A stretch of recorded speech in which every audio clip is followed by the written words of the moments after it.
There is nothing. They are not there is no. not very something to pin out, so it's not very easy to see. Nevertheless, you were never supposed to draw for this. So. That's why I called. Yes, we saw it. Don't.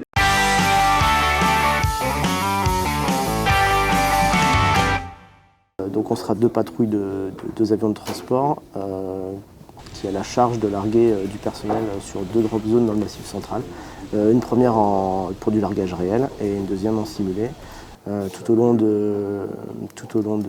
trajet, on va avoir quelques interventions extérieures ennemies, donc avec du brouillage, de l'intrusion radio, des chasseurs adverses qui vont venir un petit peu titiller à la patrouille pour vérifier les réactions face à la menace.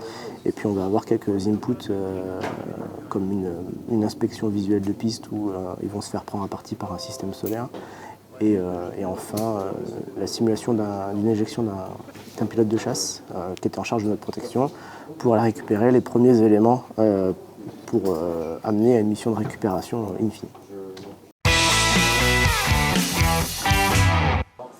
Alors aujourd'hui, l'objectif, c'est d'aller larguer en réel 40 parachutistes sur la drop zone de Feigné, qui se situe au nord-est de Brive, en zone de menace simulée. Et ensuite, on a un deuxième target qui va être de larguer en simulé 16 parachutistes un peu plus au sud, à l'est de Brive. Là, on a briefé à 8 heures. En gros, là, ils ont 2 heures, 2h30, 3 heures pour préparer le trajet, de réfléchir à tous les éléments de la coordination, parce qu'on l'a vu, il y a énormément de moyens avec lesquels coordonner, parce que chacun va avoir son action à mener à un instant bien précis pour que la mission puisse se mener à bien. Donc ça demande un énorme travail de réflexion, de coordination avec beaucoup d'intervenants extérieurs. Il faut coordonner avec les paras, il faut coordonner avec l'officier qui gère la chasse, il faut coordonner avec les contrôleurs. Donc il y a beaucoup de moments un peu clés comme ça de coordination tout au long de la matinée des 3 heures. Et ensuite il y a un gros travail de préparation de système. En plus de ça, on a des patrouilles qui sont dissymétriques. Donc on a un CASA et un A400 qui n'ont pas du tout les mêmes systèmes dans l'avion. Alors la préparation, à l'issue du mass brief, le leader répartit les tâches. On sait à peu près tous ce qu'on a à faire déjà en amont. Et ensuite, on répartit les tâches donc, entre chaque avion. Un qui est responsable de l'étude du target, un autre qui est responsable de ce qu'on appelle la data card. Donc c'est toutes les infos qu'on va avoir dans l'avion en recto verso. C'est une page où toutes les informations utiles sont données dedans. Et ensuite, on a un responsable de tout ce qui est timeline, donc les horaires, et un autre responsable de la route, donc le cheminement qu'on va avoir pour arriver sur la zone.